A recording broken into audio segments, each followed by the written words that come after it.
So one must be very clear and directly find out for oneself whether the observer is the observed or not.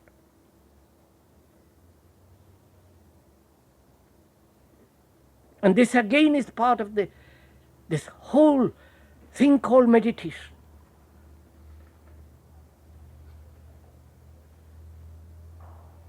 And when one goes into it very deeply, you will see that the observer is the observed. When you are jealous, jealousy is not different from the entity that observes jealousy or is aware of jealousy. He is jealous.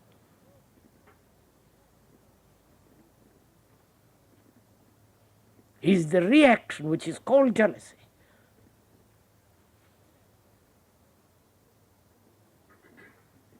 And when there is no resistance to that thing which he has called jealousy as the observer, then when there is no resistance but mere observation of that fact,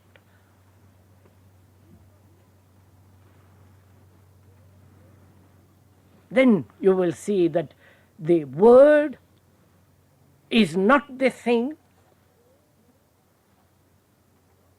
and therefore jealousy, which is not only awakened through the word, through memory,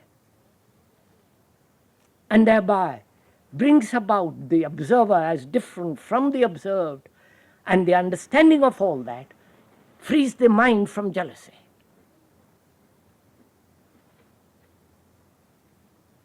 Without effort.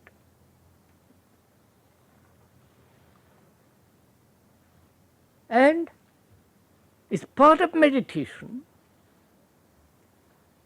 and I hope you're doing it as we are talking. If you don't do it now, you'll never do it. It isn't the thing that you go home and think about.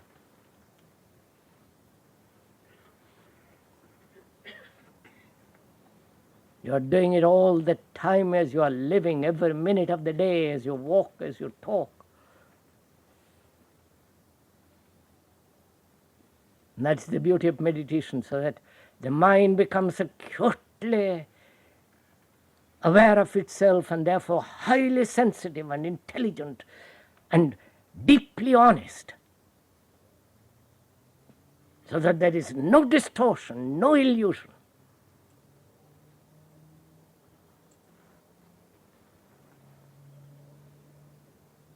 And it's also part of meditation to find out for oneself freely what is the nature of thinking.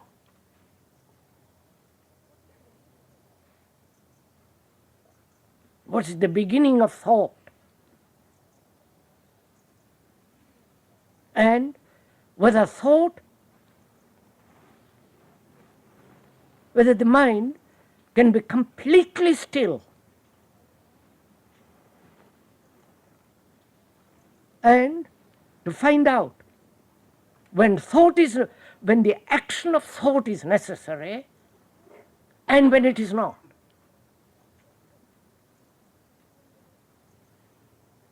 Thought being the reaction of knowledge, memory, experience, which is the past.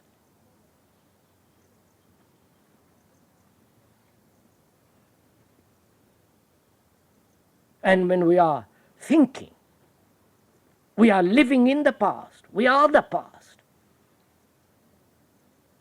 Though thought may project the future or assert only the present matters, it is still thought in operation. And thought is the past. And for most of us, thought is so enormously important because we are living in the past. We are the past. And all our activities stem from the past.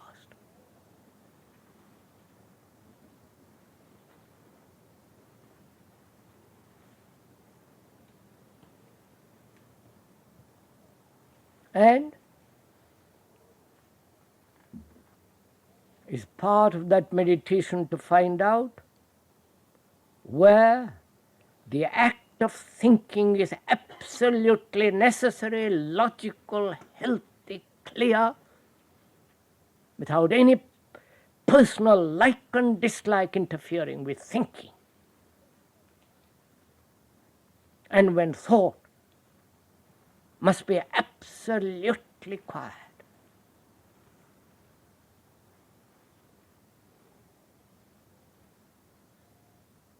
If you have not done all this, meditation has very little meaning.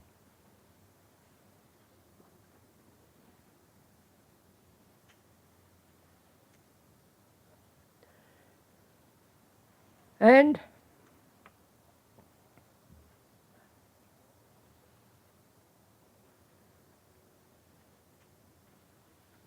one can meditate in the bus, washing dishes, wiping the floor, talking to another. But perhaps it may help sometimes to sit quietly by yourself, or when you walk by yourself in the wood or in the street, to observe yourself and your reactions, or to be completely quiet.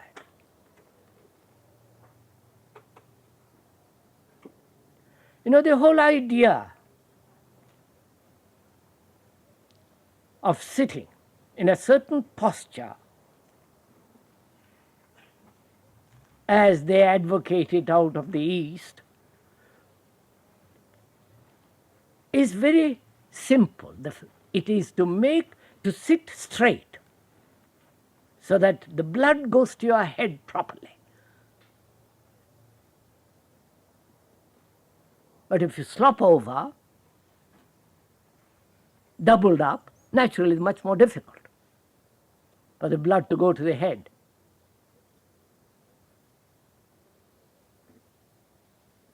And if the head is rather petty and short and narrow, limited, the blood can go to it enormously, it will still remain petty and narrow and stupid.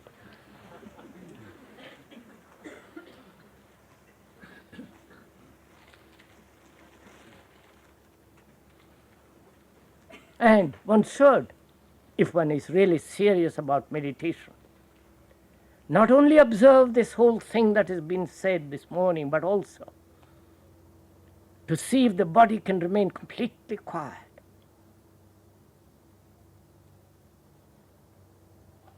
I don't know if you ever tried to sit very quietly, eyes completely quiet, still,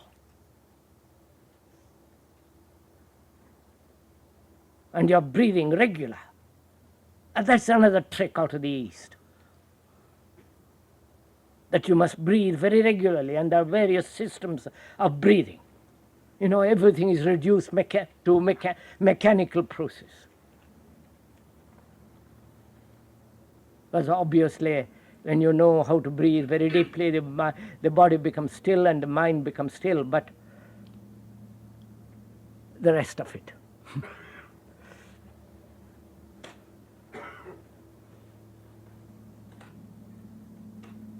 So all this is part of meditation. The learning of all this in oneself. Then, here comes the most difficult part of communication. To communicate, one must use words. And also there is communication which is non-verbal. But that the non-verbal state of understanding between ourselves, between you and the speaker, requires that you also have been through all this. Otherwise you cannot possibly communicate. like leading somebody to the door. The rest of the process you'll have to do yourself.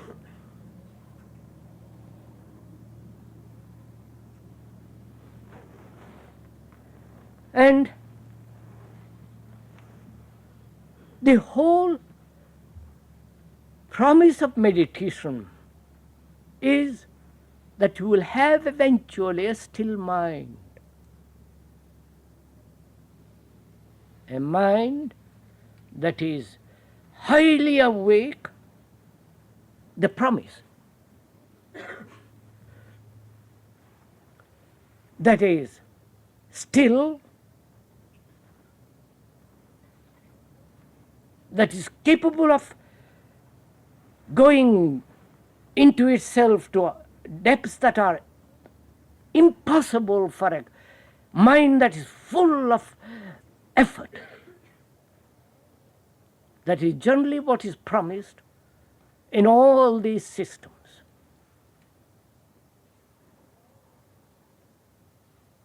But when one discards all these systems, one sees the importance of having a very quiet mind, not a dull mind, not a mechanical mind, but a mind that's very quiet, very still, observing.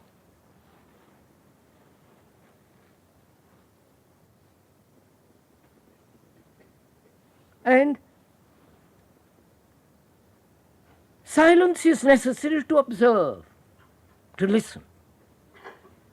And if I am talking to myself all the time, offering opinions, judgments, evaluations, aggressive attitude because I have certain beliefs, I am not listening to you.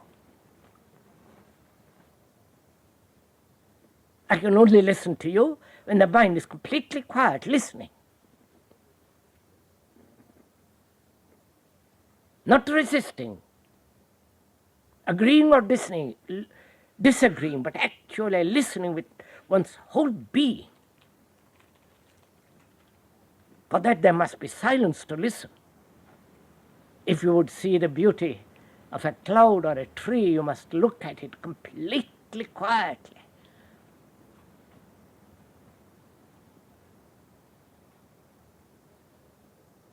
And in that quietness, if there is the observer different from the thing observed, it's not quiet.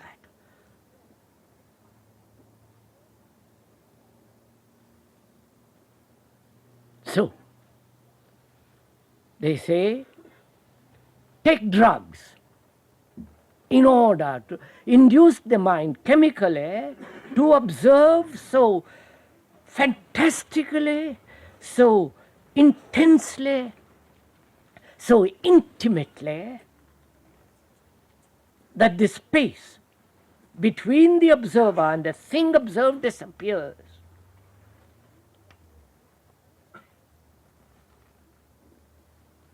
Or take drugs that will give you an insight to yourself.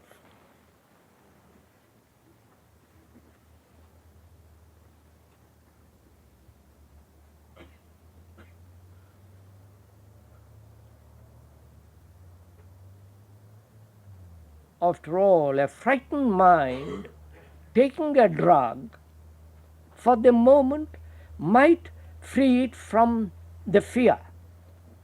And therefore, look, listen with that intensity, with that attention in which there is no observer.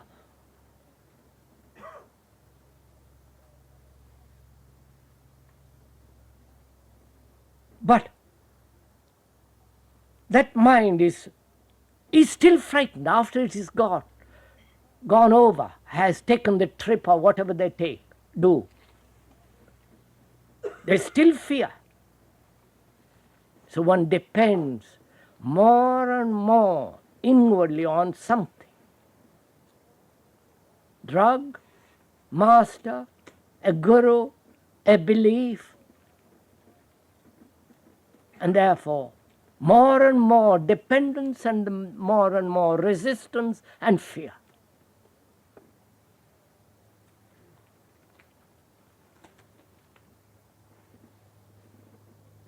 So meditation is the beginning of understanding of oneself directly, not through some medium of drug or drink or excitement, or it is there to be understood directly, simply. To understand oneself, to know oneself. The ending of sorrow is the beginning of self-knowing.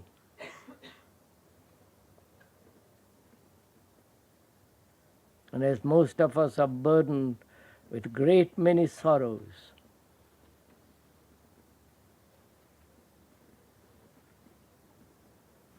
and the ending of that sorrow is to understand oneself. And to understand oneself, one must observe without any distortion, without like and dislike, without saying this is good, I'll keep, this is bad, I'll put away. But to observe, so that the mind becomes completely alert, both at the conscious level as well as the deep levels at the hidden parts of the mind. All this, of course, involves much more, really. I don't know if we have time to go into it. The nature of the brain. Whether the brain, which is so conditioned for thousands and millions of years, whether that brain can be quiet, respond when it is absolutely necessary, but quiet.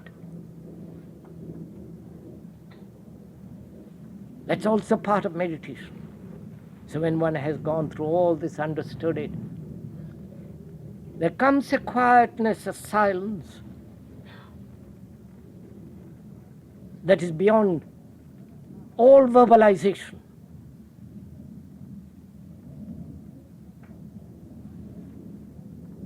And it is necessary for the mind, if it would understand something beyond itself, beyond the projection of thought and time and bondage, which man has everlastingly sought, the immortal, the timeless.